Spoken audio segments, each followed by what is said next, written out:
Tonight on Nebraska Nightly. An Omaha man is facing 20 years in prison for a crash that killed 2. The White House announced funding for railroads in Nebraska. And a Nebraska mother was sentenced for her role in an illegal abortion. This is Nebraska Nightly.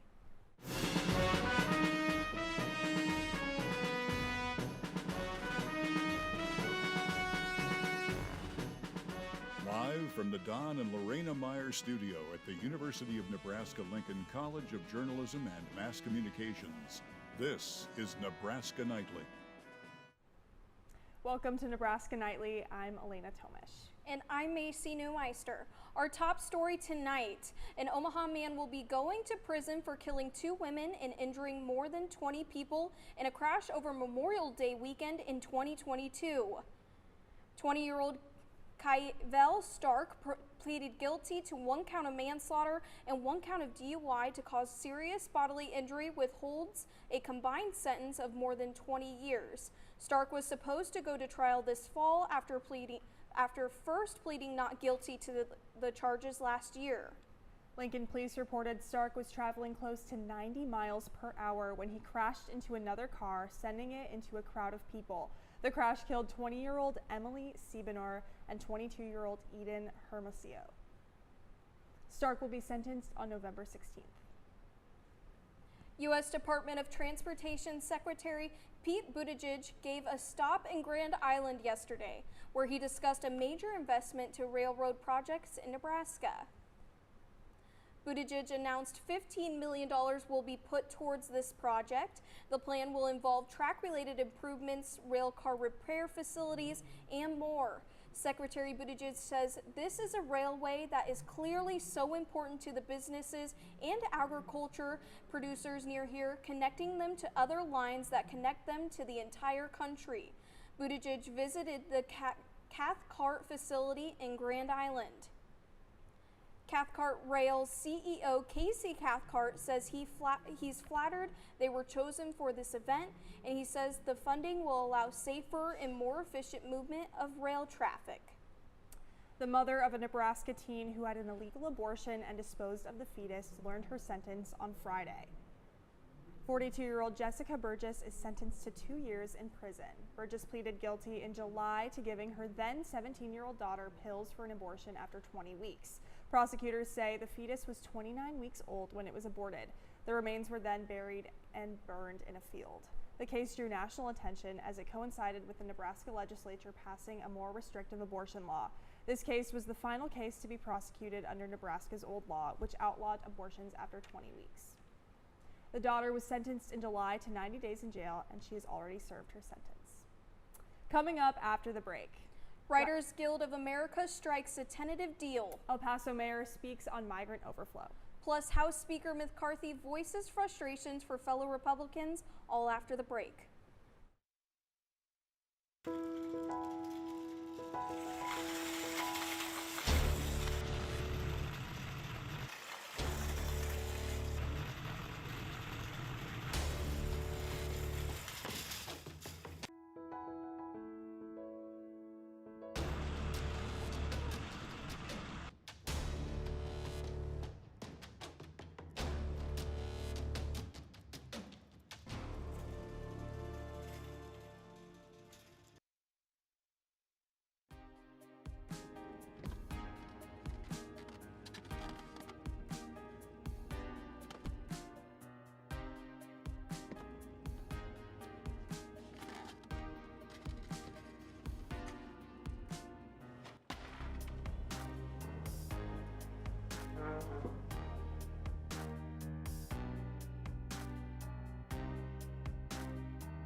Of the 40 million tons of plastic waste generated in the U.S. in 2021, only 5% or 2 million tons was recycled.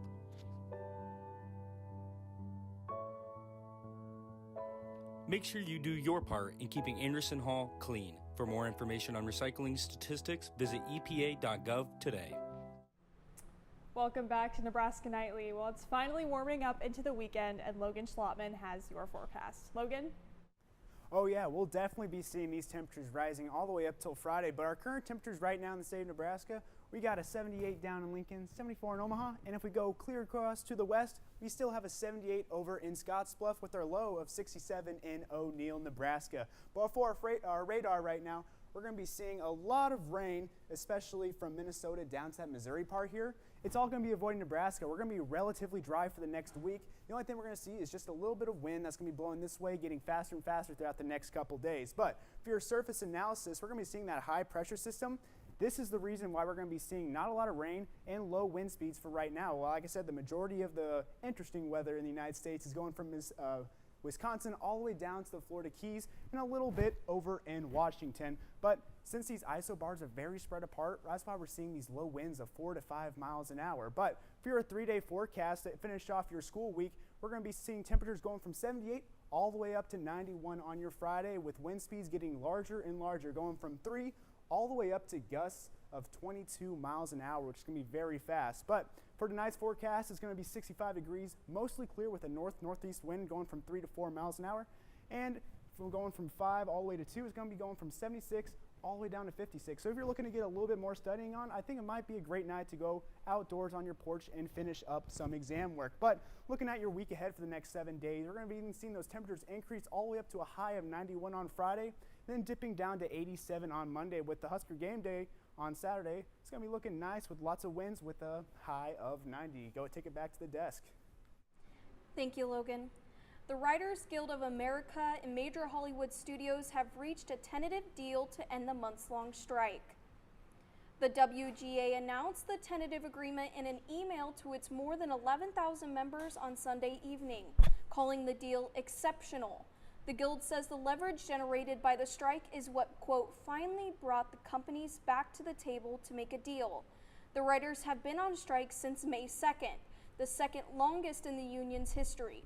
The contract still needs to be ratified by the union's members. The news of the tentative deal comes just one day after the studios announced they delivered their best and final offer. In a statement, the WGA says it could authorize members to return to work on Tuesday before the deal is ratified. The WGA says while they are still on strike, they are suspended picketing as of Sunday. Instead, the Guild is urging its members to join the picket lines for the actors' strike. And the city of El Paso, Texas says it is at the breaking point. The flow of migrants crossing at the southern border has prompted city leaders to open an emergency shelter. That overflow shelter opened on Saturday night. The city's mayor says the facility can only hold a fraction of the people crossing into El Paso every day. The shelter that we have open that will only operate 400. We had over 2,000 today, and we'll have 2,000 probably coming in this evening. So these numbers will continue to grow, and so we talk about we will have to continue to look at emergency sheltering and look at working with partners in other cities. The mayor says the city is dealing with a, quote, really broken immigration system. At least 5 buses carrying migrants left the city on Saturday and are heading to New York, Chicago, and Denver. The city is not forcing anyone to leave and is asking for volunteers. House Speaker Kevin McCarthy is blasting Republican headliners for voting down a rule Thursday that would have advanced a Defense Department bill. Say they want to burn the whole place down. The final vote was 216 to 212, and legislation is separate from a proposal to keep the government funded beyond the September 30th deadline. It's frustrating in the sense that I don't understand why anybody votes against bringing the idea and having the debate. And then you got all the amendments if you don't like the bill. This is a whole new concept of individuals that just want to burn the whole place down. It doesn't work. But I know it's an obstacle, but I find it as a challenge, and we're going to solve it. This is the third time House Republicans have bucked McCarthy and the GOP leadership, and it came as a complete surprise to the Speaker. Meanwhile, Democratic House Minority Leader Hakeem Jeffries told reporters the civil war among House Republicans is hurting Americans. Coming up next, talking about sports. Big Ten volleyball. Husker football extends their win streak to 2. The Nebraska volleyball improves to 11-0 on the Sunday And season. Chief star may be Taylor Swift's new love interest.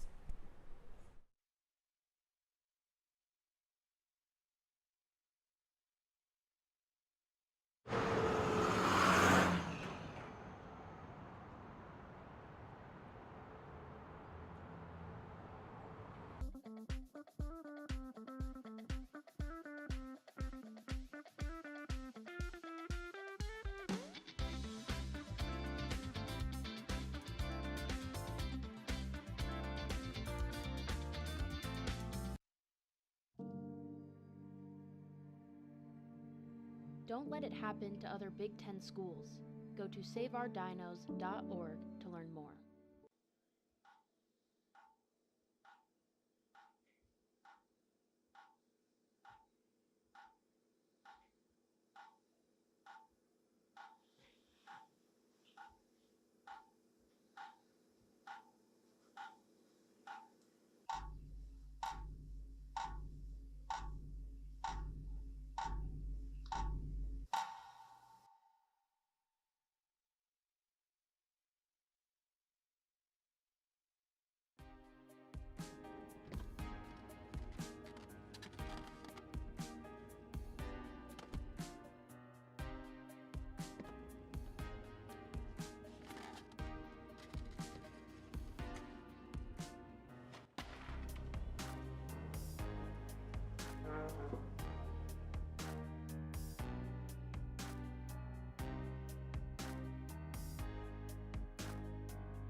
Welcome back. Our newscast, Nebraska Nightly, is a part of the Student Experience Lab here at the University of Nebraska-Lincoln. There are several components to the Experience Lab, and for the next several shows, we are featuring each of them. Today, we are talking about Production House, the Experience Lab's newest program. Nebraska Nightly reporter Evie Storjohn is at the Production House. Evie?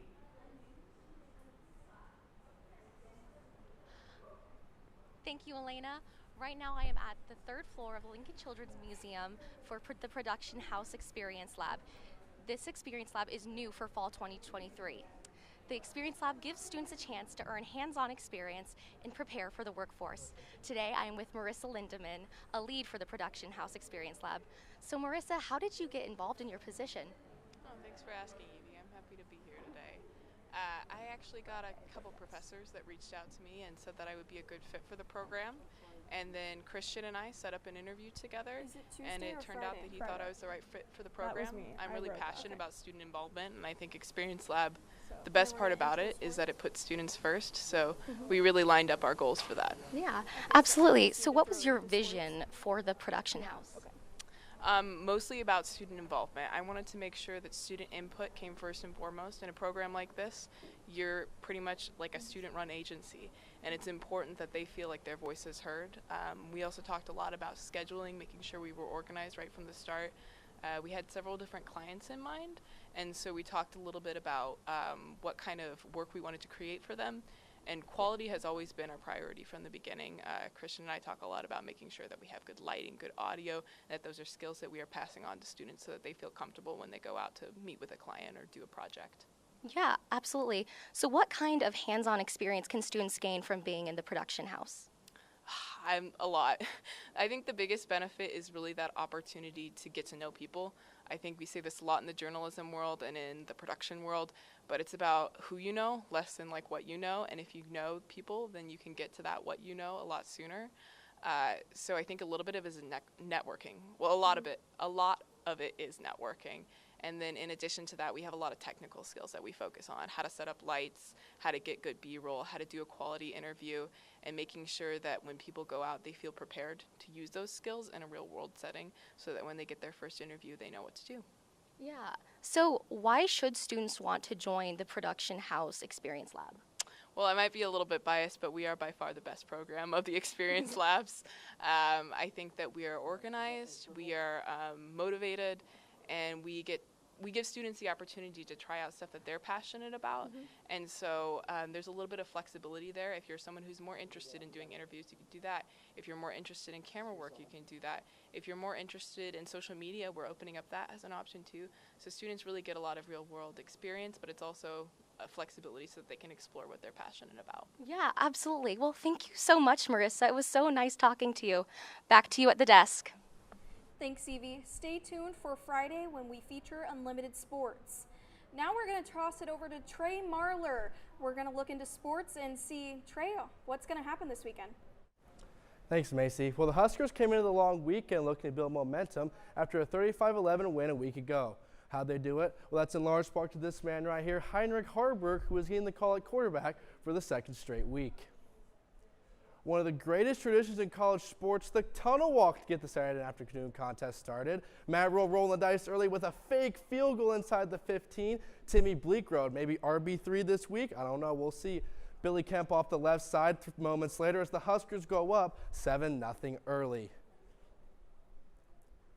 7-7 tie at the half, and Anthony Grant getting the third quarter started with some old school Nebraska football with an ISO off the right side to inside the 25-yard line. Well, if it ain't broke, don't fix it, as it's Grant again off the right side just a few plays later as the Huskers go up 14-7. Later in the game, it's first play of the fourth quarter as it's Thomas Fedoni for the third straight week getting finding the end zone. Huskers go up 21-7, and they don't look back. Huskers tame the Bulldogs, winning 28-14. Football, we have a chance to play good defense, to control the game on the ground. Again, I thought we were at 3:15 there early in the fourth quarter. Things go a little differently. I thought maybe we'd get a couple more. Those two runs called back might have been a 400, running for 400, 450. That's kind of day you'd like to have out there. The Huskers kicked off the Big Ten sweep with Big Ten play with a sweep in order to 21 Ohio State on Friday night. Merritt Beeson led the way with 14 kills, and Bergen Riley was named Freshman of the Week for her performance. Looking to stay hot, the Huskers welcomed another ranked team to Lincoln on Sunday, the number 12 Minnesota Golden Gophers. It was another packed house. The Huskers were putting on a show early inside the Devaney Sports Center, set one. And it's Andy Jackson saying this one of the teeth of the Minnesota defense. Huskers lead 17-16. Later in the set, it's Merritt Beeson with the big block as the Huskers would go on to take set one, 25-23. Set two now, it's Allie Batenhorst in for the injured Krause as she makes her mark on the game as she extends the Huskers lead to 7-6 early in set two. Huskers in full control of set two as Harper Murray sends this one right into your living room. The Big Ten would take the set 25-20. Nebraska looking for the sweep, and Andy Jackson delivered as the Huskers stay hot, downing the Gophers 3-0.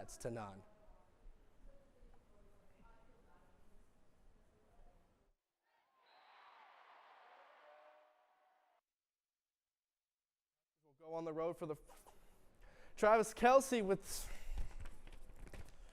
we'll head to Kansas City where they're singing a different song. Here's Travis Kelce. That stash never goes out of style. He has an enchanted new fan, Taylor Swift, in attendance. Third quarter, and the Bears are already scripting this one as a picture to burn. Travis Kelce in the end zone. It's a love story with Taylor Swift in attendance. Another fearless Chiefs win, which is the Huskers know all too well, guys. That Travis Kelce is now a confirmed Swiftie. It's got to be confirmed at this point, I would think. I mean, going to the game, she's right there. It's with his mom. I mean, they were the talk on Saturday, but let's be honest, the Dolphins 70 points on Denver. It was a rough week for Colorado sports. 42-6 for the Buffaloes on Saturday. 70-20 for the Broncos. So we'll see if they get it back this week. Colorado goes to USC. I don't know. We'll see. I don't care about any of that except for Taylor Swift. So I just care that she was in Kansas City. Okay, coming up after the break, Food Truck Fest makes its return to Lincoln. Live music you can enjoy this week. Plus Super Bowl halftime performance announced. All after the break.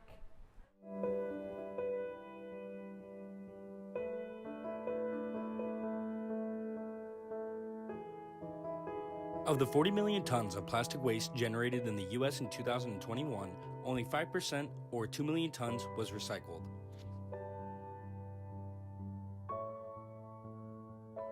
Make sure you do your part in keeping Anderson Hall clean. For more information on recycling statistics, visit epa.gov today.